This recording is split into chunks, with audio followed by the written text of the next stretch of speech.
pessoal, eu sou a professora Karina e hoje nós vamos falar um pouquinho de funções vetoriais. Vamos ensinar, como se calcula o limite de uma função vetorial.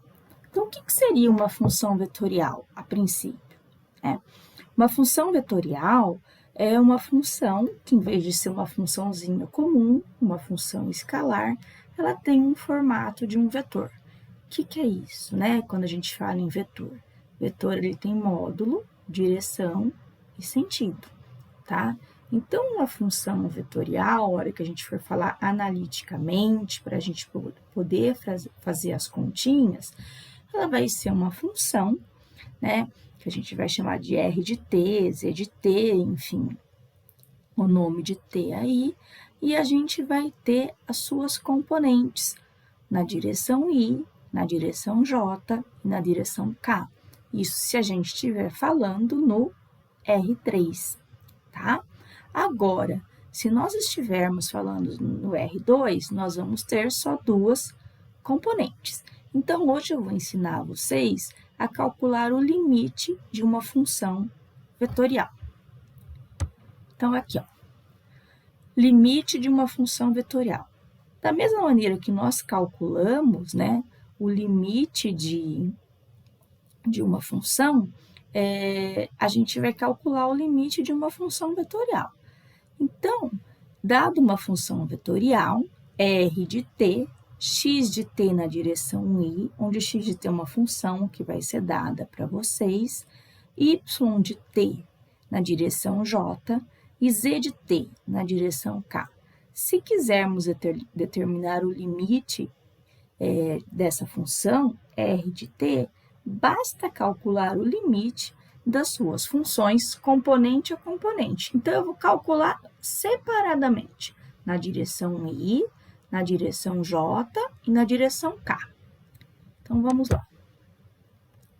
Aqui está dando a funçãozinha, vamos escolher o valor t tendendo a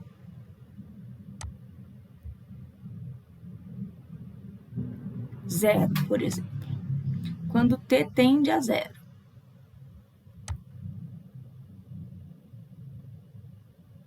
Vamos achar aqui a barra de ferramenta. Pronto. T tendendo. Vou colocar menos 1, para não ficar tão simplista. O que eu tenho que fazer quando eu vou calcular o limite?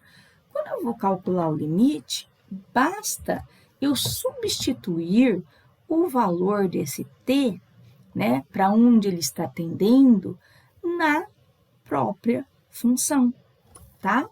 Então, a gente vai pegar essa funçãozinha aqui, que foi dada, tá? Então, é uma função que é dada pra gente, e aí a gente vai calcular o limite com o t tendendo a menos 1.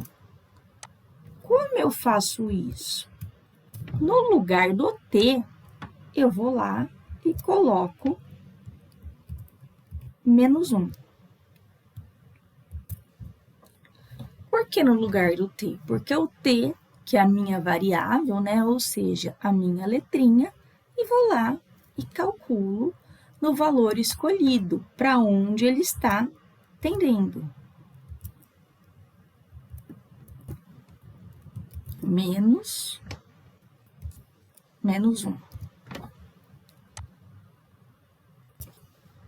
E no lugar do tzinho aqui pequenininho, menos 1.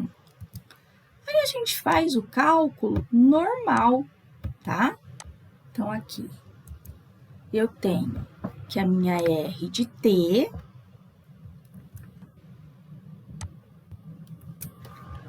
eu vou ter na direção I menos 1 elevado ao quadrado.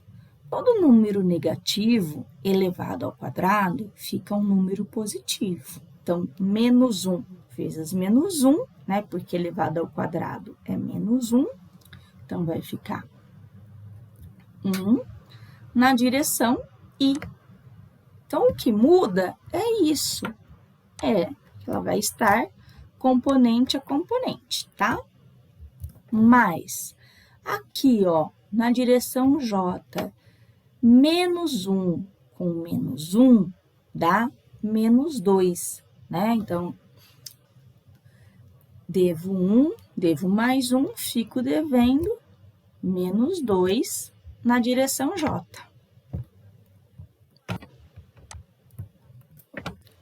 E E. O que é o E mesmo, né? O E é um número neperiano.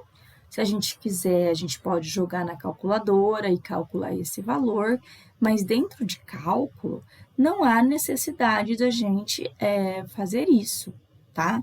Então, a gente já admite que E é um número. Então, E elevado a menos 1 vai dar E elevado a menos 1 e eu vou colocar a direção que ele está, que é na direção K. Então, é assim que nós calculamos, né, uma função vetorial, tá? O limite de uma função